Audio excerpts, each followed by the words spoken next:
जीवों को भी दो उप श्रेणियों में विभाजित किया जा सकता है, अर्थात जानवर और मनुष्य। आपको यह स्वीकार करना होगा कि अरस्तू की श्रेणियां स्पष्ट और सरल हैं। एक जीवित और निर्जीव वस्तु के बीच एक निर्णायक अंतर है, उदाहरण के लिए गुलाब और एक पत्थर, जैसे कि एक पौधे और एक जानवर के बीच एक निर्णायक अंतर है, उदाहरण के लिए गुलाब और एक घोड़ा। मैं यह भी दावा करूंगा कि घोड़े और मनुष्य के बीच निश्चित रूप से एक अंतर है, लेकिन वास्तव में यह अंतर क्या है? क्या आप मुझे बता सकते हैं? दुर्भाग्य से मेरे पास आपके उत्तर लिखने और उसे गुलाबी लिफाफे में चीनी के टुकड़े के साथ रखने तक प्रतीक्षा करने का समय नहीं है, इसलिए मैं खुद ही उत्तर दूंगा। जब अरस्तू प्राकृतिक घटनाओं को विभिन्न श्रेणियों में विभाजित करता है तो उसका मानदंड वस्तु की विशेषता होती है, या अधिक विशेष रूप से यह क्या कर सकता है या क्या करता है। सभी जीवित चीजों, पौधे, जानवर, मनुष्य में पोषण को अवशोषित करने, बढ़ने और प्रजनन करने की क्षमता होती है। सभी जीवित प्राणियों, जानवरों और मनुष्यों में इसके अलावा अपने आसपास की दुनिया को देखने और घूमने की क्षमता होती है। इसके अलावा सभी मनुष्यों में सोचने या अन्यथा करने की क्षमता होती है। अपनी धारणाओं को विभिन्न श्रेणियों और वर्गों में व्यवस्थित करें। इसलिए वास्तव में प्राकृतिक दुनिया में कोई स्पष्ट सीमाएं नहीं हैं। हम सरल वृद्धि से लेकर अधिक जटिल पौधों, सरल जानवरों से लेकर अधिक जटिल जानवरों तक क्रमिक संक्रमण देखते हैं।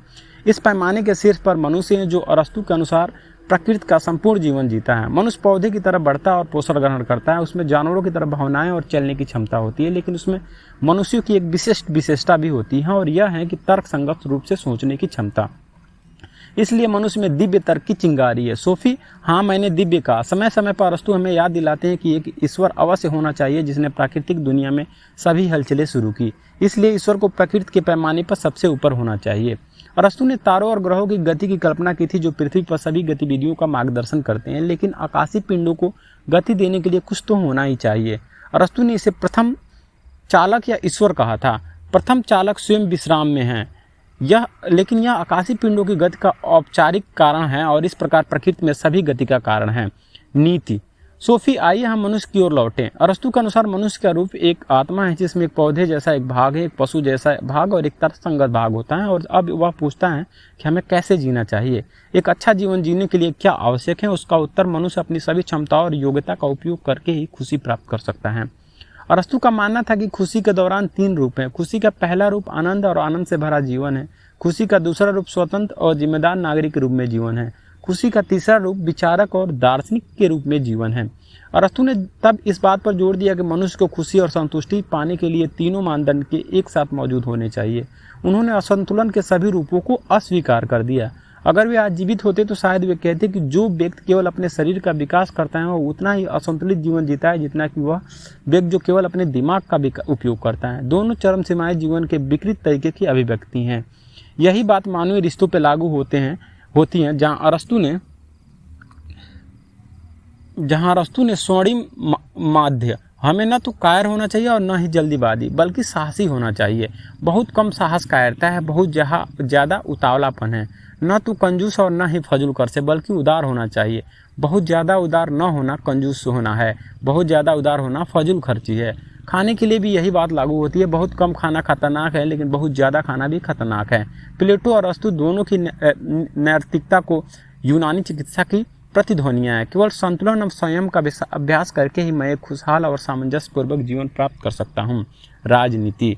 चरमपंथ की खेती की अवांछनीयता अरस्तू के समाज के दृष्टिकोण में भी व्यक्त की गई। उनका कहना है कि मनुष्य स्वभाव से एक राजनीति प्राणी है। उन्होंने दावा किया कि हमारे आसपास समाज के बिना हम असली लोग नहीं हैं। उन्होंने बताया कि परिवार और गांव भोजन, गर्मी, विवाह और बच्चों के पालन पोषण की हमारी प्राथमिक जरूरतों को पूरा करते हैं, लेकिन मानवीय भाईचारे का उच्चतम रूप केवल राज्य में ही पाया जाता है। इससे यह सवाल उठता है कि राज्य को किस प्रकार संगठित किया जाना चाहिए। क्या आपको प्लेटो या दार्शनिक राज्य याद है? अरस्तू ने संविधान के 3 अच्छे रूपों का वर्णन किया है। एक है राजतंत्र या राजतंत्र, जिसका अर्थ है कि राज्य का केवल एक ही मुखिया होता है। इस प्रकार के संविधान के अच्छे होने के लिए इसे अत्याचार में नहीं बदलना चाहिए, अर्थात जब एक शासक अपने फायदे के लिए राज्य पर शासन करता है। संविधान का एक और अच्छा रूप अभिजात वर्ग का है, जिसमें शासकों का एक बड़ा या छोटा समूह होता है। इस संवैधानिक रूप को कुलीन तंत्र में बदलने से सावधान रहना चाहिए। जब सरकार कुछ लोगों द्वारा चलाई जाती है तो इसका एक उदाहरण जुंटा होता है। तीसरा अच्छा संवैधानिक रूप यह है जिसे अरस्तू ने राजनीतिक कहा है, जिसका अर्थ लोकतंत्र, लेकिन इस रूप का अपना नकारात्मक पहलू भी है। एक लोकतंत्र जल्द ही भीड़ के शासन में बदल सकता है। भले ही अत्याचारी हिटलर जर्मनी में राज्य का मुखिया न बना हो, सभी छोटे नाजी एक भयानक भीड़ शासन बना सकते थे। महिलाओं पर विचार। अंत में आइए महिलाओं के बारे में अरस्तु के विचारों पर नजर डालें। दुर्भाग्य से उनका दृष्टिकोण प्लेटो जितना उत्थानशील नहीं था। अरस्तु का मानना था कि महिलाएं किसी न किसी तरह से अधूरी हैं। एक महिला एक अधूरा पुरुष है। प्रजनन में महिला निष्क्रिय और ग्रहणशील होती है, जबकि पुरुष सक्रिय और उत्पादक होता है, क्योंकि बच्चे को केवल पुरुष की विशेषता विरासत में मिलती है। अरस्तु ने दावा किया, उसका मानना था कि बच्चे की सभी विशेषताएं पुरुष शुक्राणु में पूरी तरह से निहित होती हैं। महिला मिट्टी थी जो बीज को ग्रहण करती है और उसे जन्म देती है, जबकि पुरुष बोने वाला था। यह अरस्तु की भाषा में पुरुष रूप प्रदान करता है और महिला तत्वों का योगदान देती है। यह निश्चित रूप से आश्चर्यजनक और अत्यंत खेदजनक है कि एक बहुत बुद्धिमान लिंगों के संबंधों के बारे में इतना गलत हो सकता है, लेकिन यह तो दो बातें दर्शाता है। पहला कि अरस्तु को महिलाओं और बच्चों के जीवन के बारे में बहुत व्यवहारिक अनुभव नहीं हो सकता था, और दूसरा यह दर्शाता है कि जब पुरुषों को दर्शन और विज्ञान के क्षेत्र में सर्वोच्च शासन करने की अनुमति दी जाती है तो चीज़ें कितनी गलत हो सकती हैं। लिंगों के बारे में अरस्तु का गलत दृष्टिकोण दोगुना नुकसानदेह था, क्योंकि प्लेटो के बजाय यह उनका दृष्टिकोण जो पूरे मध्य युग में हावी रहा। इस प्रकार चर्च को महिलाओं के बारे में एक ऐसा दृष्टिकोण विरासत में मिला जो पूरी तरह से आधारहीन था। बाइबल में स्त्री दोष का उल्लेख नहीं है। यीशु निश्चित रूप से स्त्री द्वेष नहीं था। इसमें सबसे ज़्यादा कुछ नहीं कहूँगा, लेकिन आप मुझसे फिर से सुनेंगे। जब सोफी ने अरस्तु पर अध्याय 1.5 बार पढ़ लिया तो उसने उसे पूरे लिफाफे में वापस रख दिया और बैठी रही, अंतरिक्ष में देखती रही। उससे अचानक अपने आसपास की गंदगी का एहसास हुआ। किताबों और रिंग बाइंडर फर्श पर बिखरे पड़े थे। मोजे और स्वेटर, अंडरगारमेंट और जींस अलमारी से आधे बाहर लटके हुए थे। लेखक डेस्क के सामने कुर्सी पर गंदे कपड़ों का एक बड़ा ढेर था। सोफी को साफ सफाई करने की बहुत इच्छा थी। सबसे पहले उसने अलमारी में सारे कपड़े निकालकर फर्श पर रख दिए। सब कुछ फिर से शुरू करना जरूरी था। फिर उसने अपनी चीज़ों को बहुत करीने से मोड़ना शुरू किया और उन्हें व्यवस्थित तरीके से अलमारी में रखना शुरू किया। अलमारी में 7 अलमारियाँ थी, एक अंडरगारमेंट के लिए, एक मोजे और इनर के लिए और एक जीन्स के लिए। उसने धीरे धीरे हर शेल्फ को भर दिया। उसने कभी भी यह सवाल नहीं उठा कि कोई चीज़ कहाँ रखे। गंदे कपड़े नीचे की शेल्फ पर मिले प्लास्टिक बैग में रखे। एक चीज़ जो उसे परेशान कर रही थी वह थी घुटनों तक की सफ़ेद मोजा। समस्या यह थी कि जोड़ी में से दूसरा मोजा गायब था और भी यह कभी सोफी की नहीं थी। उसने ध्यान से इसकी जांच की।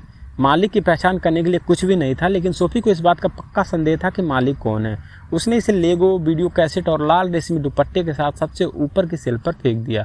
सोफी ने अपना ध्यान फर्श की ओर लगाया। उसमें किताब, रिंग बाइंडर, पत्रिकाएं, पोस्टर ठीक उसी तरह छांटे जैसे दर्शन शास्त्र की शिक्षिका ने अरस्तु के अध्याय में बताया था। जब उसने यह सब कर लिया तो उसने अपना बिस्तर ठीक किया और अपने लेखन डेस्क पर काम शुरू कर दिया। आखिरी काम जो उसने किया था अरस्तु के सभी पन्नों को एक साफ सुथरे ढेर में इकट्ठा करना। उसने एक खाली रिंग बाइंडर और एक होल पंच निकाला, उसमें छेद किए और उसमें रिंग बाइंडर में क्लिप किया। यह भी सबसे ऊपरी शेल्फ में पर चला गया। बाद में दिन में उसे वेन ने कुकी टिन लाना पड़ा।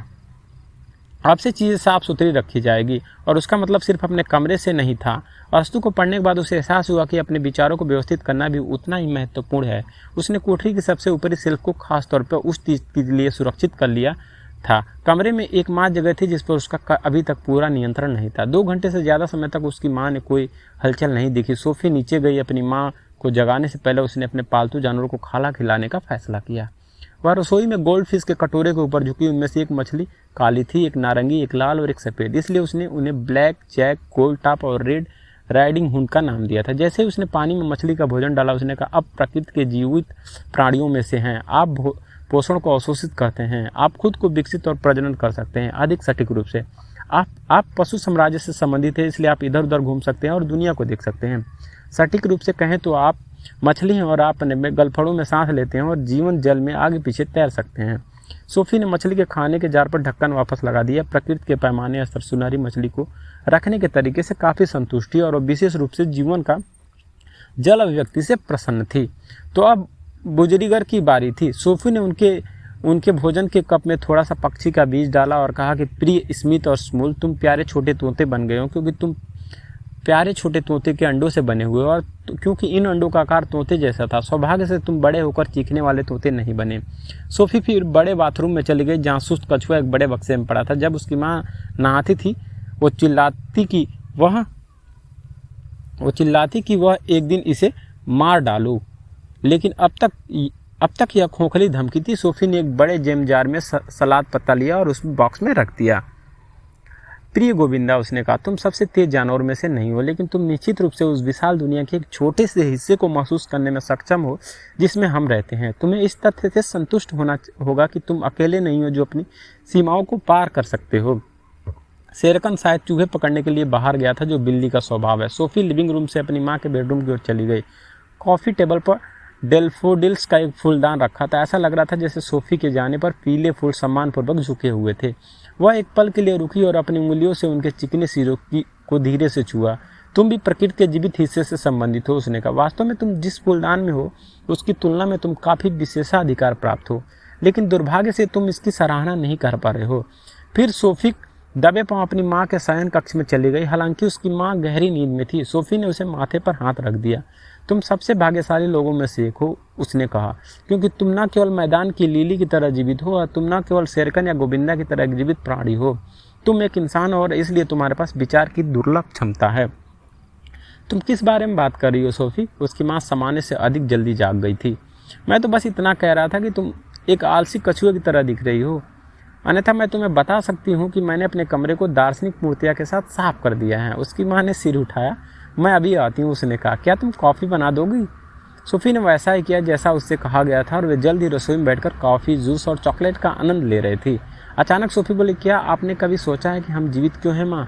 ओह, दोबारा नहीं। हाँ, क्योंकि अब मुझे जवाब पता है।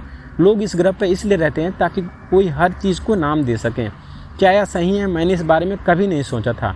तो आपके सामने एक बड़ी समस्या है, क्योंकि मनुष्य एक सोचने वाला प्राणी है। यदि आप ऐसा मत सोचो, तुम सचमुच मनुष्य नहीं हो। सोफी, कल्पना करें कि यदि केवल सब्जियां और जानवर होते हैं, तब बिल्ली और कुत्ते या लिली और करिंदों के बीच अंतर बताने वाला कोई नहीं होता। सब्जियां और जानवर भी जीवित हैं, लेकिन हम ही एकमात्र प्राणी हैं जो प्रकृति को विभिन्न समूहों और वर्गों में वर्गीकृत कर सकते हैं। तुम सचमुच सबसे अजीब लड़की हो जो मुझे कभी मिली है, उसकी माँ ने कहा। मुझे उम्मीद है कि ऐसा ही होगा, सोफी ने कहा। हर कोई कमोवेश अनोखा होता है। मैं एक इंसान हूँ, इसलिए मैं कमोवेश अनोखी हूँ। आपकी सिर्फ एक लड़की है, इसलिए मैं सबसे ज़्यादा अजीब हूँ। मेरा मतलब यह था कि तुम मुझे इतनी बुरी तरह डरा रही हो जादुई बच्ची, तो फिर आप आसानी से डर जाते हैं। बाद में उस दोपहर सोफी वापस उस अड्डे पर गई। वह तस्करी करने में कामयाब रही। वो अपनी माँ की जानकारी के बिना ही एक बड़ा कुकी टीन अपने कमरे में ले आई। सबसे पहले उसने सभी पन्नों को सही क्रम में रखा, फिर उसमें से छेद किया और उन्हें रिंग बाइंडर में डाल दिया। अरस्तु के अध्याय में पहले अंत में उसने प्रत्येक पृष्ठ को ऊपरी दाएं कोने में क्रमांकित। कुल मिलाकर 50 से ज्यादा पन्ने थे। सोफी को यह पसंद आया।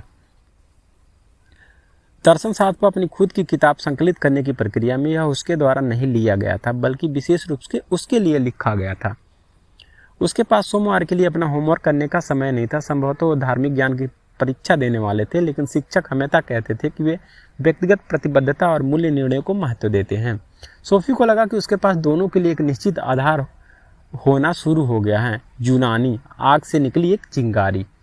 यद्यपि दर्शन शास्त्र के अध्यापक ने अपने पत्र सीधे पुराने हेज को भेजने शुरू कर दिए थे, फिर भी सोफी ने सोमवार की सुबह मेल बॉक्स में देखा, जो किसी और चीज से ज्यादा आदत के कारण थे। यह कोई आश्चर्य की बात नहीं थी कि यह खाली था। वह क्लोवर क्लोज की ओर चलने लगी। अचानक उसकी नज़र फुटपाथ पर पड़ी एक तस्वीर पर पड़ी। यह एक सफ़ेद जीप और एक नीले रंग की तस्वीर थी जिस पर यूएन लिखा था। क्या यह संयुक्त राज्य का झंडा नहीं था? सोफी ने तस्वीर को पलटा और देखा कि एक सामान्य पोस्ट कार्ड था। Hilde Moller Nack, CEO Sophie Amundsen. इस पर नॉर्वे का स्टाम्प लगा था और इसे पोस्ट किया गया था शुक्रवार 15 जून 1990 को। यूएन बटालियन के नाम से मनाया गया। 15 जून यह सोफी का जन्मदिन था। कार्ड में लिखा था, प्रिय हिल्डे, मुझे लगता है कि आप अभी भी अपना 15वां जन्मदिन मना रही होगी या यह अगली सुबह है। वैसे भी इससे आपके वर्तमान पर कोई फर्क नहीं पड़ता। एक तरह से यह जीवन भर रहेगा, लेकिन मैं आपको एक बार फिर जन्मदिन की शुभकामनाएं देना चाहता हूँ। शायद अब आपको समझ में आ गया होगा कि मैं सोफी को कार्ड क्यों भेज रहा हूँ। मुझे यकीन है कि वह उन्हें आपको भेज देगी। पीएस माँ ने कहा कि तुम्हारा बटुआ खो गया। मैं तुम्हें 150 क्राउन वापस करने का वादा करता हूँ। शायद गर्मी की छुट्टियों के लिए स्कूल बंद होने से पहले तुम एक और स्कूल आईडी प्राप्त कर सको। पिताजी की तरफ से प्यार। सोफी वहीं खड़ी रही। पिछला कार्ड जब पोस्ट मार्क किया गया था, उसे याद आया कि बीच का पोस्ट कार्ड भी जून का पोस्ट कार्ड था। भले ही उस दिन पूरा महीना छुट्टी था, उसने ठीक से देखा ही नहीं था। उसने अपनी घड़ी पर नज़र डाली और फिर घर की ओर भागी। आज उसे स्कूल के लिए देरी हो जाएगी। सोफी ने खुद को अंदर आने दिया और अपने कमरे में छलांग लगा दी। उसे लाल रेशमी दुपट्टे के नीचे हिल्डे को लिखा पहला पोस्ट कार्ड मिला। हाँ, उस पर 15 जून की पोस्ट मार्किंग थी। सोफी का जन्मदिन और गर्मियों की छुट्टी से एक दिन पहले। जोआन से मिलने के लिए सुपरमार्केट की ओर भागते समय उसका दिमाग तेजी से घूम रहा था। हिल्डे कौन थी? उसके पिता जैसे मान सकते थे कि सोफी उसे ढूंढ लेगी। किसी भी मामले में सोफी को कार्ड भेजने के बजाय सीधे अपनी बेटी को भेजना उनके लिए मुक्तापुर था। ऐसा संभवतः इसलिए नहीं हो सकता था क्योंकि उन्हें अपनी बेटी का पता नहीं पता था। क्या एक व्यवहारिक मजाक था? क्या वो अपनी बेटी को उसके जन्मदिन पर एक अजनबी व्यक्ति को जासूस और डाकिया की भूमिका निभाने के लिए बुलाकर उसे आश्चर्यचकित करने की कोशिश कर रहा था? क्या इसलिए उसे 1 महीने की बढ़त दी जा रही थी? और क्या उसे मध्यस्थ रूप में इस्तेमाल करना अपनी बेटी को जन्मदिन के उपहार के रूप में एक नई प्रेमिका देना का एक तरीका था? क्या वह उपहार हो सकती थी जो जीवन भर रहेगा? अगर यह जोकर वाकई लेबनान में था तो उसे सोफी का पता कैसे मिला? इसके अलावा सोफी और हिल्डे में कम से कम 2 चीज़ें समान थी। अगर हिल्डे का जन्मदिन 15 जून है तो वे दोनों एक ही दिन पैदा हुए थे और उन दोनों के पिता भी जो दुनिया के दूसरी ओर। सोफी को लगा कि वो अप्राकृतिक दुनिया में खींची जा रही है। शायद भाग्य पर विश्वास करना इतना भी मुक्तापूर्ण नहीं था। फिर भी उसे निष्कर्ष पर नहीं पहुंचना चाहिए। वह सब पूरी तरह से अप्राकृतिक व्याख्या हो सकती है। लेकिन अल्बर्टो नॉक्स को हिल्डे का बटुआ कैसे मिला जबकि हिल्डे लीले सैंड में रहती थी? लीले सैंड सैकड़ों मील दूर था और सोफी को यह पोस्टकार्ड उसके फुटपाथ पर क्यों मिला? क्या यह डाकिया के बैग से गिर गया था जब वो सोफी के मेल बॉक्स में गया था? अगर ऐसा है तो उसे यह विशेष कार्ड क्यों गिराना चाहिए? क्या तुम पूरी तरह से पागल हो? जब सोफी अंततः सुपरमार्केट पहुंची तो जोआन ने अचानक कहा, क्षमा मांगना। जोआन ने एक स्कूल शिक्षिका की तरह उसकी ओर गंभीरता से भौवें सिकोड़ी। आपके पास कोई अच्छा स्पष्टीकरण होना चाहिए, सोफी ने कहा। इसका संबंध संयुक्त राष्ट्र से है। मुझे लेबनान में शत्रुतापूर्ण सैनिकों ने हिरासत में ले लिया था। जरूर तुम तो बस प्यार में हो। जितनी तेजी से अपने पैरों को ले जा सकते हो उतनी तेजी से स्कूल की ओर दौड़ें।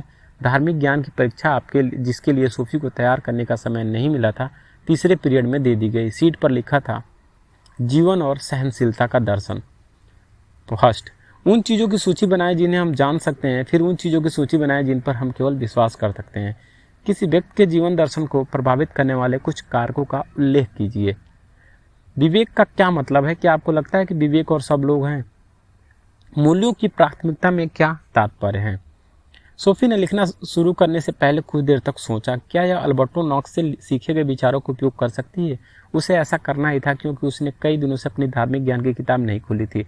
एक बार जब उसने लिखना शुरू किया तो शब्द उसकी कलम से आसानी से बहने लगे। उसने लिखा कि हम जानते हैं कि चांद हरे पनीर से नहीं बना है और चांद के अंधेरे हिस्से पर गड्ढे भी हैं, कि सुकरात और जीसस दोनों को मौत की सजा सुनाई गई थी, कि हर किसी को जल्द या बाद में मरना ही है, कि एक्रोपोलिस पर महान मंदिर 5वीं शताब्दी ईसा पूर्व में फारसी युद्धों को बाद बनाए गए थे और प्राचीन ग्रीस में सबसे महत्वपूर्ण देवज्ञ डेल्फी में देवज्ञ था। हम केवल किस विषय पर विश्वास कर सकते हैं? इसके उदाहरण के रूप में सोफी ने इस सवाल का उल्लेख किया कि क्या अन्य ग्रहों पर जीवन है या नहीं, क्या ईश्वर मौजूद है या नहीं, क्या मृत्यु के बाद जीवन है और क्या जीसस ईश्वर के पुत्र थे या केवल एक बुद्धिमान व्यक्ति थे? हम निश्चित रूप से नहीं जान सकते कि दुनिया कहाँ से आई। हमने अपनी सूची पूरी करते हुए लिखा, ब्रह्मांड की तुलना एक बड़े खरगोश से की जा सकती है जिसे एक टोपी से बाहर निकाला गया हो। दार्शनिक खरगोश के फर के एक महीन बाल पर चढ़ने की कोशिश करते हैं और सीधे महान जादूगर की आंखों में देखते हैं। वे कभी सफल होंगे या नहीं, यह एक खुला प्रश्न है। लेकिन अगर प्रत्येक दार्शनिक दूसरे की पीठ पर चढ़ जाएं तो वे खरगोश के फर में और भी ऊपर पहुंच जाएंगे और फिर मेरी राय में किसी दिन उनके सफल होने की संभावना होगी। प्रश्न, बाइबल में कुछ ऐसा है जो खरगोश के फर के महीन बालों में से एक हो सकता है? बालों को बाइबल का टावर कहा जा सकता है और इसे नष्ट कर दिया गया क्योंकि जादूगर नहीं चाहता था कि छोटे मानव कीड़े उस सफ़ेद खरगोश से इतनी ऊंचाई पर रहेंगे जिसे उसे अभी अभी बनाया था। फिर अगला सवाल था, किसी व्यक्ति के जीवन के दर्शन में योगदान देने वाले कुछ कारकों को अंकित कीजिए। यहाँ पालन पोषण और पर्यावरण महत्वपूर्ण थे। प्लेटो के समय में रहने वाले लोगों का जीवन दर्शन कई लोगों से अलग था। आज के समय में लोग इसलिए हैं क्योंकि वे एक अलग युग हैं और एक अलग वातावरण में रहते थे। दूसरा कारण यह था कि लोग किस तरह का अनुभव प्राप्त कर सकते थे। सामान्य ज्ञान वातावरण में निर्धारित नहीं होता था, हर किसी के पास यह होता था। शायद कोई व्यक्ति वातावरण और सामाजिक स्थिति की तुलना प्लेटो की गुफा में मौजूद स्थितियों में कर सकता था। अपनी बुद्धि का उपयोग करते व्यक्ति खुद को अंधेरे से बाहर खींचना शुरू कर सकता है, लेकिन इस तरह की यात्रा के लिए व्यक्तिगत साहस की आवश्यकता होती है। सुकरात एक ऐसे व्यक्ति का अच्छा उदाहरण है जो अपनी बुद्धि से अपने समय के प्रचलित विचारों को खुद को मुक्त करने में कामयाब रहा। अंत में उसने लिखा कि आजकल कई देशों और संस्कृतियों के लोग आपस में अधिक से अधिक मिल रहे हैं। ईसाई, मुस्लिम, बौद्ध एक ही अपार्टमेंट बिल्डिंग में रह सकते हैं। ऐसे में पूछने की तुलना में एक दूसरे की मान्यताओं को स्वीकार करना अधिक महत्वपूर्ण है कि हर कोई एक ही बात पर विश्वास क्यों नहीं करता है। सोफी ने सोचा बुरा नहीं है। उसे निश्चित रूप से लगा कि उसने अपने दर्शन शास्त्र के शिक्षक से जो सीखा था उससे उसने कुछ हद तक प्रगति की है और वह हमेशा अपने सामान्य ज्ञान और जो उसने कहा और पढ़ा और सुना होगा उसके साथ इसे पूरा कर सकती है। उसने खुद को तीसरे सवाल पर लगाया, विवेक क्या है? क्या आपको लगता है कि विवेक सभी के लिए एक जैसा है? यह ऐसा कुछ था जिस पर उन्होंने कक्षा में बहुत चर्चा की थी। सोफी ने कहा, विवेक लोगों की सही और गलत का जवाब देने की क्षमता है। मेरी व्यक्तिगत राय है कि हर व्यक्ति में वह क्षमता होती है, इसलिए दूसरे शब्दों में विवेक जन्मजात होता है। सुकरात ने भी यही कहा होगा, लेकिन विवेक क्या तय करता है और यह एक व्यक्ति से दूसरे व्यक्ति में सदैव भिन्न हो सकता है। कोई कह सकता है कि सोफिस्टिकों के यहाँ एक बात थी। उनका मानना था कि कहीं और गलत मुख्य रूप से उस वातावरण से निर्धारित होता है जिसमें व्यक्ति बड़ा होता है। दूसरी ओर सुकरात का मानना था कि विवेक सभी के लिए एक जैसा है। शायद दोनों ही दृष्टिकोण सही थे। भले ही हर कोई खुद को नक दिखाने के बारे में दोषी महसूस न करे, लेकिन अगर वे वास्तव में किसी के साथ बुरा व्यवहार करते हैं तो अधिकांश लोगों का विवेक खराब होगा। फिर भी यह याद रखना चाहिए कि विवेक होना इसको उपयोग करने के समान नहीं है। कभी कभी ऐसा लगता है कि लोग काफ़ी बेईमानी से काम करते हैं, लेकिन मेरा मानना है कि उसके पास कहीं ना कहीं गहरे में एक तरह का विवेक भी होता है। ऐसा लगता है जैसे कुछ लोगों में बिल्कुल भी समझ नहीं है, लेकिन ऐसा सिर्फ इसलिए है क्योंकि वे इसका इस्तेमाल नहीं कर रहे हैं। सामान्य ज्ञान और विवेक दोनों की तुलना एक मांसपेशी से की जा सकती है। अगर आप मांसपेशी का इस्तेमाल नहीं करते हैं तो वो कमज़ोर होती जाती हैं। अब केवल एक प्रश्न बचा था, मूल्यों की प्राथमिकता का क्या अर्थ है? यह एक और बात थी जिस पर उन्होंने हाल ही में बहुत चर्चा की थी। उदाहरण के लिए कार चलाना और एक स्थान से दूसरे स्थान पर जल्दी से पहुंचना मूल्यवान हो सकता है, लेकिन अगर ड्राइविंग से वनों की कटाई होती है और प्राकृतिक वातावरण प्रदूषित होता है तो आपके सामने मूल्यों का चुनाव करने का विकल्प होता है।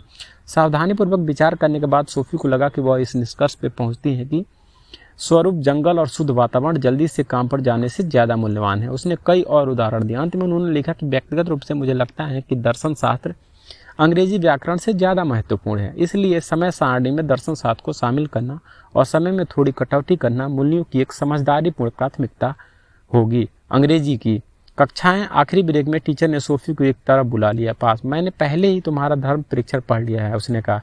यह ढेर के सबसे ऊपर था। ढेर के? मुझे आशा है कि इससे आपको कुछ सोचने को मिला होगा। यही वह बात थी जिसके बारे में आपसे बात करना चाहता था। यह कई मायनों में बहुत ही महत्वपूर्ण थी। परिपक्व आश्चर्यजनक रूप से होता है और आत्मनिर्मल। लेकिन क्या तुमने अपना होमवर्क किया था सोफी? सोफी थोड़ा घबरा गई। ठीक है, आपने कहा था कि व्यक्तिगत दृष्टिकोण रखना महत्वपूर्ण है। हाँ, मैंने ऐसा ही किया, लेकिन इसकी भी सीमाएं हैं। सोफी ने सीधे उनकी आंखों में देखा। उसे ऐसा लगा कि हाल ही में जो कुछ उसने अनुभव किया है उसके बाद वो खुद को इसकी अनुमति दे सकती हैं। उन्होंने कहा कि मैं दर्शन शास्त्र का अध्ययन शुरू कर दिया हूँ। इससे व्यक्तिगत राय बनाने के लिए अच्छी पृष्ठभूमि मिलती है। इससे मेरे लिए आपके पेपर को ग्रेड देना आसान नहीं होगा। या तो यही डी होगा या फिर लेकिन, क्योंकि या तो मैं बिल्कुल सही था या बिल्कुल गलत। क्या आप यह कह रहे हैं? तो चलो ये बोलते हैं, टीचर ने कहा, लेकिन अगली बार आप होमवर्क करके आना। उस दिन दोपहर को जब सोफी स्कूल से आई तो उसने अपने स्कूल बैग फेंक दिया, सीढ़ियाँ चढ़कर नीचे गुफा की ओर भागी। जड़ों के ऊपर एक भूरे रंग का लिफाफा पड़ा था। किनारों पर और काफ़ी सूखा था, इसलिए ऐसा लग रहा था कि हरमीज ने इसे गिराए हुए काफ़ी समय हो गया होगा। उसने लिफाफा अपने साथ लिया और खुद को सामने के दरवाजे से अंदर जाने दिया। उसने जानवरों को खाना खिलाया और फिर ऊपर अपने कमरे में चली गई। अपने बिस्तर पर लेटकर उसने अल्बर्टो का पत्र खोला और पढ़ा। यूनानी। सोफी, हम फिर से यहाँ हैं। प्राकृतिक दार्शनिकों और सुकरात, प्लेटो और अरस्तु के बारे में पढ़ने के बाद अब आप यूरोपीय दर्शन की नींव से परिचित हो गए हैं। इसलिए अब से हम परिचयात्मक प्रश्न छोड़ देंगे और जो आपको पहले सफ़ेद लिफाफों में मिले थे। मुझे लगता है कि आपके पास स्कूल में बहुत सारे अन्य असाइनमेंट और टेस्ट होंगे। अब मैं आपको 4वीं शताब्दी ईसा पूर्व के अंत के आसपास अरस्तु को लेकर लगभग 400 ईस्वी के आरंभिक मध्य युग तक की लंबी अवधि के बारे में बताऊंगा। ध्यान दें, अब हम ईसा पूर्व और ईस्वी दोनों लिख सकते हैं, क्योंकि ईसाई धर्म वास्तव में उस काल का सबसे महत्वपूर्ण और सबसे रहस्यमय कारक था। अरस्तु की मृत्यु 322 ईसा पूर्व में हुई। उस समय एथेंस अपनी प्रमुख भूमिका खो चुका था। यह सिकंदर महान 356 से 323 ईसा पूर्व की बीजों से उत्पन्न राजनीतिक उथल पुथल के कारण हुआ था। सिकंदर महान मैसेडोनिया का राजा था। अरस्तु भी मैसेडोनिया से था और कुछ समय के लिए वह युवा सिकंदर का शिक्षक भी था। यह सिकंदर ही था जिसने फारसियों पर अंतिम निर्णायक जीत हासिल की, और इसके अलावा सोफी ने अपने कई बीजों के साथ मिस्र और पूर्वी क्षेत्र से लेकर भारत तक की यूनानी सभ्यता से जोड़ा। इसने मानव जाति के इतिहास में एक नए युग की शुरुआत की। एक सभ्यता का उदय हुआ जिसमें ग्रीक संस्कृति और ग्रीक भाषा ने अग्रणीय भूमिका निभाई। यह अवधि जो लगभग 300 वर्षों तक चली, हेलेनिज्म के रूप में जानी जाती है। हेलेनिज्म शब्द समय की अवधि और ग्रीक प्रभुत्व वाले संस्कृति दोनों को संदर्भित करता है, जो मैसिडोनिया, सीरिया, मिस्र के 3 हेलेनिस्टिक राज्यों में प्रचलित थी। हालांकि लगभग 50 ईसा पूर्व से रोम ने सैन्य और राजनीतिक मामलों में ऊपरी हाथ हासिल कर लिया। नई महाशक्ति ने धीरे धीरे अपने हेलेनिस्ट राज्यों पर विजय प्राप्त की और तब से रोमन संस्कृति और लैटिन भाषा पश्चिम में स्पेन से लेकर मध्य एशिया तक में प्रमुख हो गई। यह रोमन काल की शुरुआत थी, जिसे हम अक्सर लेट एंटीक्विटी के रूप में संदर्भित करते हैं। लेकिन एक बात याद रखें, रोमनों द्वारा हेलेनिस्टिक दुनिया पर विजय प्राप्त करने से पहले रोम स्वयं ग्रीक संस्कृति का एक प्रांत था। इसलिए ग्रीक संस्कृति और ग्रीक दर्शन ने यूनानियों के राजनीतिक प्रभाव के अतीत की बात को जानने के बहुत बाद तक एक महत्वपूर्ण भूमिका निभाई। शीर्षक है धर्म, दर्शन और विज्ञान। हेलेनिज्म की विशेषता यह थी कि विभिन्न देशों और संस्कृतियों के बीच की सीमाएं मिट गई। पहले यूनानियों, रोमनों, मिस्रियों, बेबीलोनियनों, सीरियाओं और फारसियों ने अपने अपने देवताओं की पूजा की थी, जिसे हम आमतौर पर राष्ट्रीय धर्म कहते हैं। अब विभिन्न संस्कृतियां धार्मिक, दार्शनिक और वैज्ञानिक विचारों के एक महान जादूगरनी के बर्तन में विलीन हो गई। हम शायद यह कह सकते हैं कि शहर के चौक की जगह विश्व मंच ने ले ली और पुराने शहर के चौक भी आवाज़ों में गुलजार थे, जो बाजार में थे। कभी अलग अलग सामान लाते थे, कभी अलग अलग विचार और धारणाएं। नया पहलू यह था कि शहर के चौक दुनिया भर के सामानों और विचारों से भर गए थे। आवाज़ें कई अलग अलग भाषाओं में गूंज रही थी। हम पहले ही बता चुके हैं कि जीवन के बारे में यूनानी दृष्टिकोण अब पहले के यूनानी सांस्कृतिक क्षेत्रों की तुलना में कहीं ज़्यादा व्यापक हो गया था। लेकिन जैसे जैसे समय बीतता गया, भूमध्य सागरीय देशों में भी पूर्वी देवताओं की पूजा की जाने लगी। नए धार्मिक संगठन उभरे जो कई पुराने देशों के देवताओं और मान्यताओं पर आधारित हो सकते थे। इसे समन्वयवाद या पंथों का मिश्रण कहा जाता है। इससे पहले लोगों को अपने लोगों और अपने शहर राज्य के साथ एक मजबूत आत्मीयता महसूस होती थी। लेकिन जैसे जैसे सीमाएं मिटती गई, कई लोगों को अपने जीवन के दर्शन के बारे में संदेह और अनिश्चितता का अनुभव हुआ। देर से पुरातनता को आमतौर पर धार्मिक संदेह, सांस्कृतिक विघटन और निराशावाद की विशेषता थी। यह कहा जाता था कि दुनिया बूढ़ी हो गई है। हेलेनिस्टिक काल के दौरान नए धार्मिक निर्माणों की एक आम विशेषता यह भी थी कि उनमें अक्सर इस बारे में शिक्षाएं होती थी कि मानव जाति मृत्यु से कैसे मुक्ति पा सकती हैं। वे शिक्षाएं अक्सर गुप्त होती थी। शिक्षाओं को स्वीकार करके और कुछ अनुष्ठान करके एक आस्तिक आत्मा की अमरता और शाश्वत जीवन की आशा कर सकता था। ब्रह्मांड की वास्तविक प्रकृति के बारे में यह निश्चित अंतर्दृष्टि आत्मा के उद्धार के लिए उतनी महत्वपूर्ण हो सकती थी जितनी धार्मिक अनुष्ठान।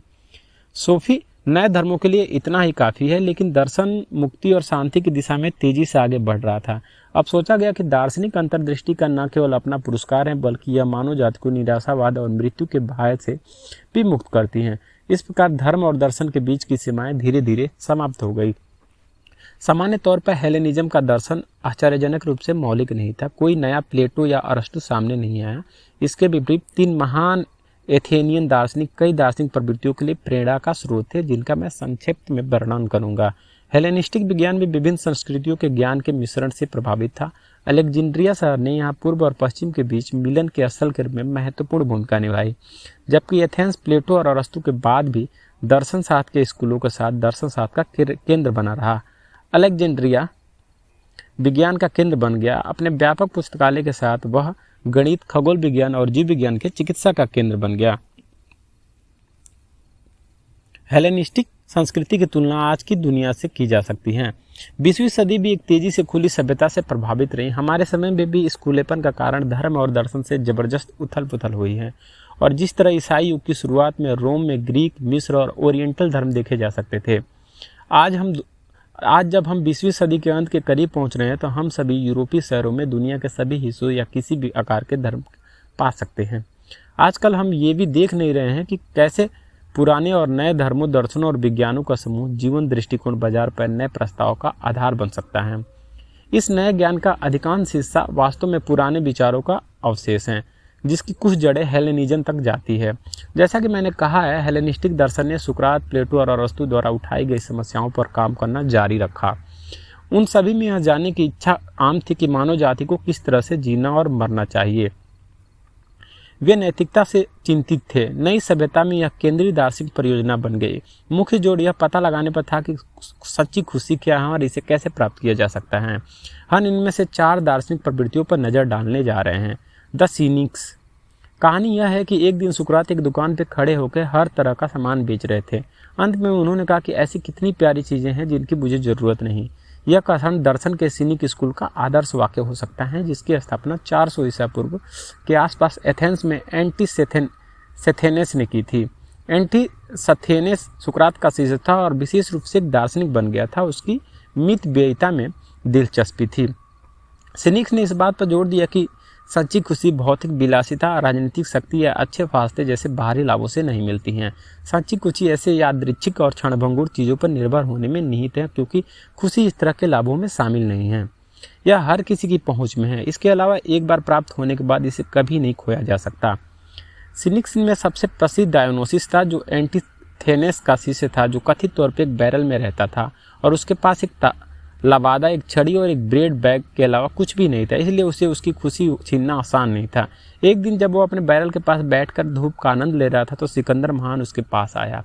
सम्राट उसके सामने खड़ा था और उसने पूछा कि क्या वह उसके लिए कुछ कर सकता है, क्या उसे कुछ चाहिए था। हाँ, डायोजेनस ने उत्तर दिया, एक तरफ खड़े हो जाओ, तुम सूरज को रोक रहे हो। इस प्रकार डायोजेनस ने दिखाया कि वह अपने से पहले के महान व्यक्ति से कम खुश और अमीर नहीं था। उसके पास वह सब कुछ था जो वह चाहता था।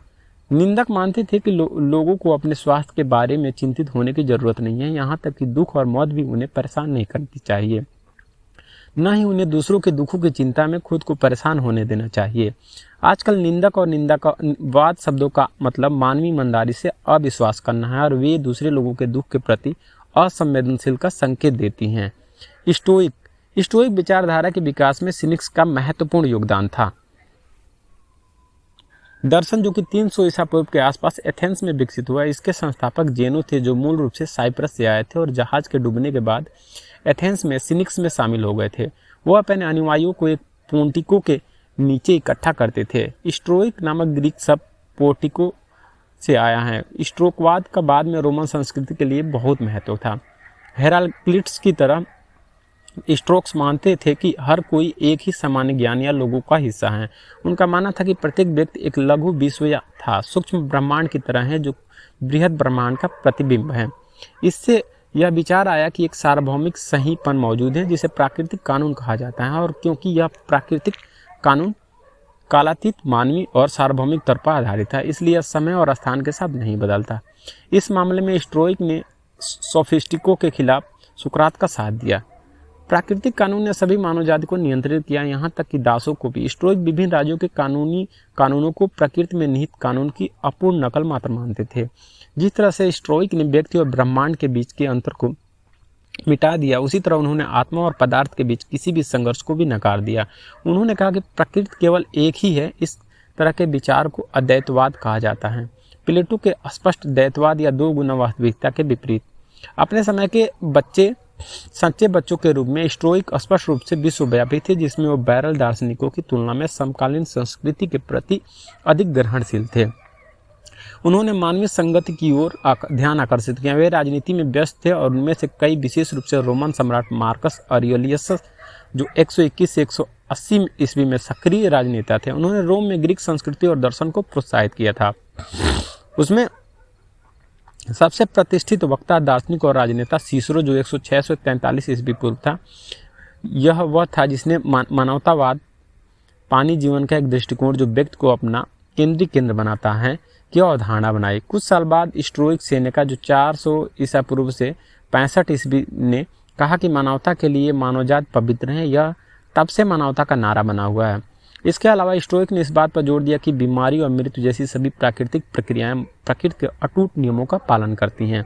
इसलिए मनुष्य को अपने भाग्य को स्वीकार करना चाहिए। कुछ भी आकस्मिक रूप से नहीं होता, सब कुछ आवश्यकता के कारण होता है। इसलिए जब भाग्य दरवाजे पर दस्तक देते हैं तो शिकायत करना बेकार है। उनका मानना था कि व्यक्ति को जीवन की सुखद घटनाओं को भी बिना विचलित हुए स्वीकार करना चाहिए। इसमें हम सिनिक्स के साथ उसकी रिश्तेदारी देखती हैं, जिन्होंने दावा किया कि सभी बाहरी घटनाएं महत्वहीन थी। आज भी हम किसी ऐसे व्यक्ति के लिए शांतिपित शब्द का उपयोग करते हैं जो अपनी भावनाओं को हावी नहीं होने देता। एपिक्यूरियंस, जैसा कि हमने देखा है, सुकरात इस बात को जानने के लिए चिंतित थे मनुष्य कैसे एक अच्छा जीवन जी सकता है। सिनिक्स और स्टोइक दोनों ने उसके दर्शन की व्याख्या इस तरह की कि मनुष्य को खुद को भौतिक विलासिता से मुक्त होना होगा, लेकिन सुकरात के पास एरिस्टिपस नाम का एक शिष्य था। उसका मानना था कि जीवन का उद्देश्य उच्चतम संभव संवेदी आनंद प्राप्त करना है। उन्होंने बड़ी अच्छाई खुशी है, सबसे बड़ी बुराई दर्द है, इसलिए वो ऐसी जीवन शैली विकसित करना चाहते थे जिसका उद्देश्य सभी प्रकार के दर्द से बचना था। सिनिक्स और स्टोइक सभी प्रकार के दर्द को सहने में विश्वास करते थे जो दर्द से बचने के प्रयासों के कारण सामान्य नहीं है। लगभग 300 ईसा पूर्व में एपिकूरियस, जो कि 341 से 270 ईसा पूर्व में एथेंस में दर्शन शास्त्र का एक स्कूल स्थापित किया। उसके अनुयायियों को एपिकूरियन कहा जाता था। उन्होंने अरिस्टिपस के आनंद नीति शास्त्र को विकसित किया और इसे डेमोक्रिट्स के परमाणु सिद्धांत के साथ जोड़ा। कहानी यह है कि एपिकूरियन एक बगीचे में रहते थे, इसलिए उन्होंने बगीचे के दार्शनिक के रूप में जाना जाता है। कहा जाता है कि इस बगीचे के प्रवेश द्वार के ऊपर एक नोटिस लटका हुआ था जिसमें लिखा था, अजनबी, यहाँ तुम अच्छी तरह से रहोगे, यहाँ आनंद सर्वोच्च अच्छाई है। एपिकूरियस ने इस बात पर जोर दिया कि किसी कार्यों के सुखद परिणामों को हमेशा उसके संभावित दुष्प्रभावों के साथ तौला जाना चाहिए। अगर आपने कभी चॉकलेट का सेवन किया है तो आप समझ गए होंगे कि मेरा क्या मतलब है। अगर नहीं किया है तो यह अभ्यास करके देखें। अपनी सारी जमा पूंजी लेकर 200 क्राउन की चॉकलेट खरीदें, हम मान लेंगे कि आपको चॉकलेट पसंद है। इस अभ्यास के लिए यह जरूरी है कि आप उसे एक बार में ही खा लें। करीब आधे घंटे बाद जब सारी स्वादिष्ट चॉकलेट खा ली जाएगी तो आपको समझ में आएगा कि एपिकूरियस का दुष्प्रभाव से क्या मतलब था। एपिकूरियस का यह भी मानना था कि अल्पावधि में सुखद परिणामों की दीर्घावधि में अधिक अस्थायी या अधिक तीव्र आनंद की संभावना के विरुद्ध तौला जाना चाहिए। हो सकता है कि आप पूरे साल चॉकलेट खाने से परहेज करें क्योंकि आप अपनी सारी जेब खर्च बचाकर नई बाइक खरीदना चाहते हैं या विदेश में महंगी छुट्टियां मनाना चाहते हैं। जानवरों के विपरीत हम अपने जीवन की योजना बनाने में सक्षम हैं। हमारे पास आनंद की गणना करने की क्षमता है। चॉकलेट अच्छी है लेकिन नई बाइक या इंग्लैंड की यात्रा बेहतर है। हालांकि एपिकूरियस ने इस बात पर जोर दिया कि आनंद का मतलब जरूरी नहीं कि कामों का आनंद हो, जैसे कि चॉकलेट खाना। दोस्ती और कला की सराहना जैसे मूल्य भी मायने रखते हैं। इसके अलावा जीवन का आनंद लेने के लिए आत्मनियंत्रण, संयम और शांति के पुराने ग्रीक आदर्शों की आवश्यकता होती है। इच्छा पर अंकुश लगाया जाना चाहिए और शांति हमें दर्द सहने में मदद करेगी। देवताओं के डर से कई लोग एपिकूरियस के बगीचे में चले जाते थे। इस संबंध में डेमोक्रिट्स के परमाणु सिद्धांत धार्मिक अंधविश्वासों के लिए उपयोगी इलाज था। एक अच्छा जीवन जीने के लिए मृत्यु के भय पर काबू पाना जरूरी है। इस उद्देश्य से एपिकूरियस ने डेमोक्रिट्स के आत्मा परमाणुओं के सिद्धांत का उपयोग किया। आपको शायद याद होगा कि डेमोक्रिट्स का मानना था कि मनुष्य के बाद कोई जीवन नहीं है, क्योंकि हम सब मरते हैं तो आत्मा परमाणु सभी दिशाओं में बिखर जाते हैं। मृत्यु हमें चिंतित नहीं करती। एपिकूरियस ने बहुत सरलता से कहा, क्योंकि जब तक हम अस्तित्व में हैं मृत्यु यहाँ नहीं है, और जब यहाँ आती है तो हमारा अस्तित्व नहीं रहता। जब आप इसके बारे में सोचते हैं तो आप पाएंगे कि किसी को भी मरने से कभी परेशानी नहीं होती। एपिकूरियस ने अपने मुक्तिदायी दर्शन को 4 औषधि जड़ी बूटियों के नाम से अभिव्यक्त किया। देवताओं से डरना नहीं चाहिए, मृत्यु के बारे में चिंता करने की कोई बात नहीं है, अच्छाई पाना आसान है, भयभीत लोगों को सहना आसान है। यूनानी दृष्टिकोण से दार्शनिक परियोजनाओं की तुलना चिकित्सा विज्ञान से करने में कुछ भी नया नहीं था। इसका उद्देश्य बस इतना था कि मनुष्य को अपने आप को मेरे द्वारा बताए गए 4 तत्वों से युक्त दार्शनिक दया की पेटी से लैस करना चाहिए। स्टोइक के विपरीत एपिक्यूरियनों ने राजनीतिक और समुदाय में बहुत कम या कोई दिलचस्पी नहीं दिखाई। एकांत में रहो, एपिक्यूरियन की सलाह थी। हम शायद उनके बगीचे की तुलना हमारे वर्तमान समय के समुदायों से कर सकते हैं। हमारे समय ऐसे कई लोग हैं जिन्होंने सुरक्षित बंदरगाह की तलाश की है, समाज से दूर। एपिक्यूरियन के बाद कई एपिक्यूरियनों ने आत्मभोज पर अत्यधिक जोर दिया। उनका आदर्श वाक्य था, पल के लिए जियो। आजकल एपिक्यूरियन शब्द का प्रयोग नकारात्मक अर्थ में किसी ऐसे व्यक्ति का वर्णन करने के लिए किया जाता है जो केवल आनंद के लिए जीता है। न्यू प्लाटोनिज्म, जैसा कि मैंने आपको दिखाया, सिनिज्म, स्टोइकिज्म, एपिक्यूरियनिज्म सभी की जड़ें सुकरात की शिक्षाओं में थी। उन्होंने हेराक्लिटस और डेमोक्रिट्स जैसी कुछ पूर्व सुकरातियों का भी उपयोग किया, लेकिन हेलेनिस्टिक काल के अंत में सभी उल्लेखनीय दार्शनिक प्रवृत्ति सबसे पहले और सबसे प्रमुख रूप से प्लेटो के दर्शन से प्रेरित थी। इसलिए हम इसे न्यू प्लेटोनिज्म कहते हैं। न्यू प्लेटोनिज्म सबसे महत्वपूर्ण व्यक्ति प्लोटिनस लगभग 205 से 270 ईसा पूर्व थे। उन्होंने अलेक्जेंड्रिया में दर्शन शास्त्र का अध्ययन किया था, लेकिन बाद में रोम में बस गए। यह ध्यान रखना दिलचस्प है कि वे अलेक्जेंड्रिया में आए थे, वह शहर जो कई शताब्दियों तक ग्रीक दर्शन और ओरिएंटल रहस्यवाद के लिए केंद्रीय मिलन बिंदु रहा था। प्लूटोनस अपने साथ रोम में मोक्ष का एक सिद्धांत लेकर आए थे जो समय आने पर ईसाई धर्म के साथ गंभीर रूप से प्रतिस्पर्धा करने वाला था। हालांकि नियो प्लूटोनिज्म मुख्य धारा के ईसाई धर्मशास्त्र में भी एक मजबूत प्रभाव बन गया। सोफी, प्लेटो के विचारों के सिद्धांत को याद करो और जिस तरह से उन्होंने विचारों की दुनिया को संवेदी दुनिया के बीच अंतर किया था, इसका मतलब था कि आत्मा और शरीर के बीच एक स्पष्ट विभाजन स्थापित करना। इस प्रकार मनुष्य एक दोहरा प्राणी बन गया। हमारा शरीर संवेदी दुनिया की हर चीज की तरह मिट्टी और धूल से बना था, लेकिन हमारे पास एक अमर आत्मा भी थी। प्लेटो से बहुत पहले कई यूनानियों द्वारा इस पर व्यापक रूप से विश्वास किया गया था। प्लेटोनस भी एशिया के महान विचारों में परिचित थे। प्लेटोनस का मानना था कि दुनिया दो ध्रुवों के बीच की दूरी है। एक छोर पर दिव्य प्रकाश है जिससे वो कहता है, कभी कभी वह इसे ईश्वर कहता है। दूसरे छोर पर पूर्ण अंधकार है जो एक से कोई प्रकाश प्राप्त नहीं करता। लेकिन प्लेटोनस का कहना है कि इस अंधकार का वास्तव में कोई अस्तित्व नहीं है, यह केवल प्रकाश की अनुपस्थिति है। दूसरे शब्दों में यह नहीं है जो कुछ भी मौजूद है, वह ईश्वर या एक है। लेकिन जिस तरह से प्रकाश की किरण धीरे धीरे मंद हो जाती हैं और धीरे धीरे बुझ जाती हैं, उसी तरह कहीं न कहीं एक बिंदु है जहाँ दिव्य चमक नहीं पहुँच सकती। प्लोटिनस के अनुसार आत्मा एक के प्रकाश से प्रकाशित होती है, जबकि पदार्थ अंधकार है जिसका कोई वास्तविक अस्तित्व नहीं है, लेकिन प्रकृति में रूपों में एक की हल्की चमक होती है। कल्पना कीजिए कि रात में एक बहुत बड़ी अलाव जल रही है जिसमें चारों तरफ चिंगारियां उड़ रही हैं। अलाव में निकलने वाली रोशनी का दमरा आसपास के इलाकों में रात को दिन में बदल देता है, लेकिन आग की चमक कई मील दूरी से भी दिखाई देती है। अगर हम और दूर चले जाएं तो हमें अंधेरे में दूर की लालटेन की तरह रोशनी का एक छोटा सा कण दिखाई देगा, और अगर हम दूर चले जाएं तो एक बिंदु पर रोशनी नहीं पहुंच पाएगी। कहीं कहीं रोशनी की किरणें रात में गायब हो जाती हैं, और जब वो पूरी तरह से अंधेरा हो जाता है तो हमें कुछ भी दिखाई नहीं देगा, न ही कोई आकृति होती है, न ही कोई छाया। अब कल्पना करें कि वास्तविकता इस तरह की एक अलाव है जो जल रहा है। यह ईश्वर है और उसमें परे पर अंधकार यह ठंडा पदार्थ है जिससे मनुष्य और जानवर बने हैं। ईश्वर के सबसे करीब शाश्वत विचार हैं जो सभी प्राणियों के मूल रूप सबसे बढ़कर मानव आत्मा आग से निकली एक चिंगारी है। फिर भी प्रकृति में हर जगह कुछ दिव्य प्रकाश चमक रहा है।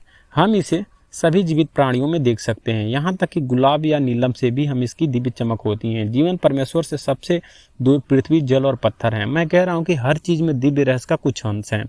हम इसे सूरजमुखी या खसखस में चमकते हुए देख सकते हैं। हम इस अथाह रहस्य को एक टहनी से उड़ती तितली में या कटोरे में तैरती सुनहरी मछली में ज्यादा महसूस करते हैं, लेकिन हम अपनी आत्मा में ईश्वर के सबसे करीब हैं। केवल वही हम जीवन के महान रहस्यों के साथ एक हो सकते हैं। सच में बहुत ही दुर्लभ क्षणों में हम महसूस कर सकते हैं कि हम स्वयं वह दिव्य रहस्य हैं।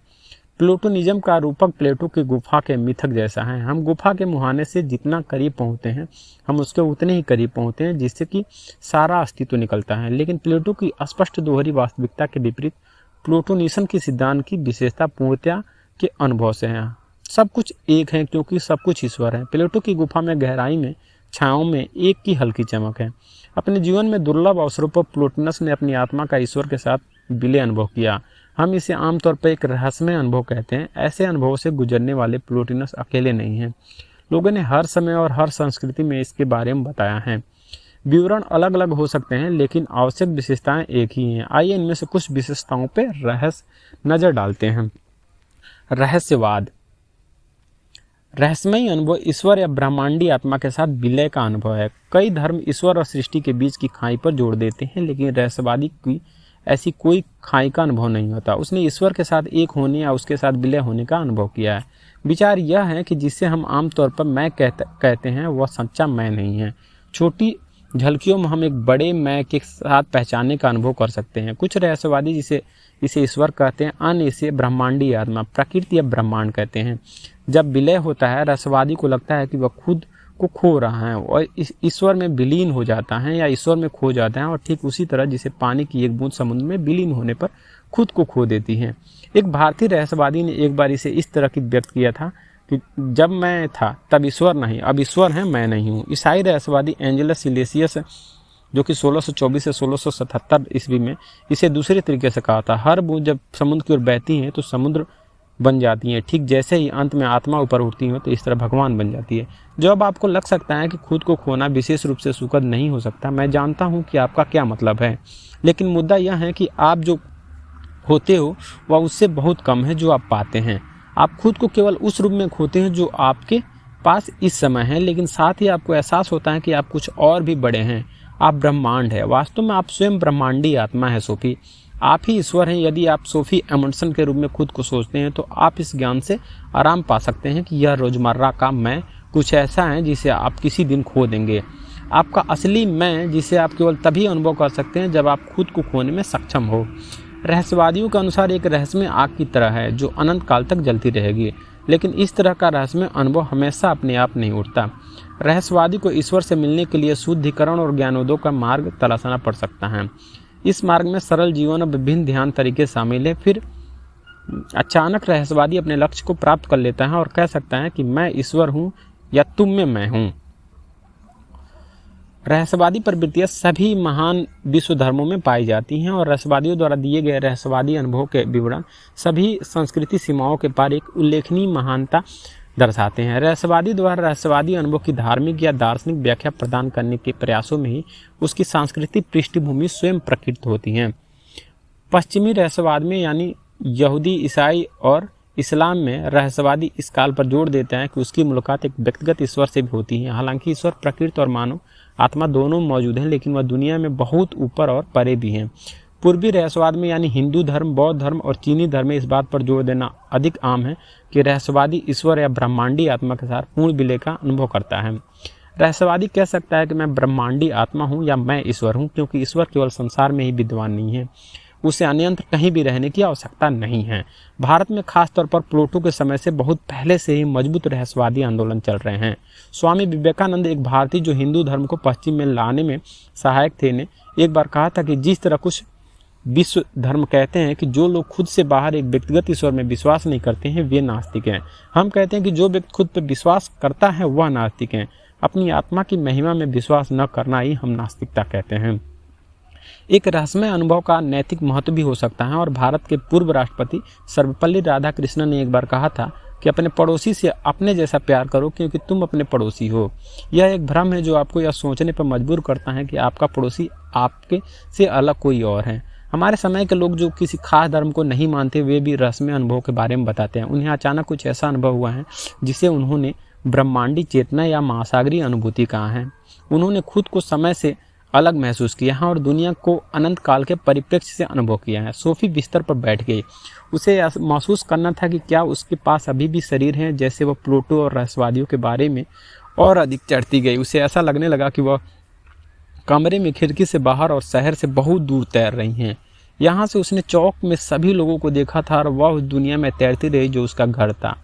उत्तरी सागर और यूरोप के ऊपर, सहारा के नीचे और अफ्रीका सामना के पार सभी दुनिया लगभग एक जीवित व्यक्ति की तरह हो गई थी और ऐसा लग रहा था जैसे कि वो व्यक्ति सोफी ही हो। दुनिया मैं ही हूँ, उसने सोचा। वह विशाल ब्रह्मांड जिसे वो अक्सर अथाह और भयावह समझती थी, वह उसका अपना मैं था। अब ब्रह्मांड भी विशाल और राजसी था, लेकिन अब वह खुद ही इतनी बड़ी थी। यह असाधारण एहसास क्षणभंगुर था, लेकिन सोफी को यकीन था कि वह इसे कभी नहीं भूल पाएगी।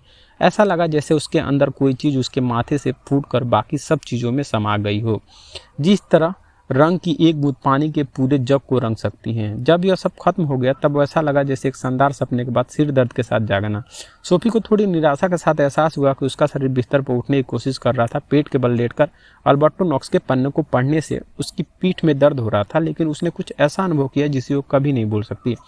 आखिरकार उसने खुद को संभाला और खड़ी हो गई। सबसे पहले उसने पन्नों में छेद किए और उन्हें अन्य पाठों के साथ अपने रिंग बाइंडर में फाइल कर लिया। फिर वो बगीचे में चली गई। पक्षी ऐसे गा रहे थे मानो दुनिया अभी अभी पैदा हुई हो।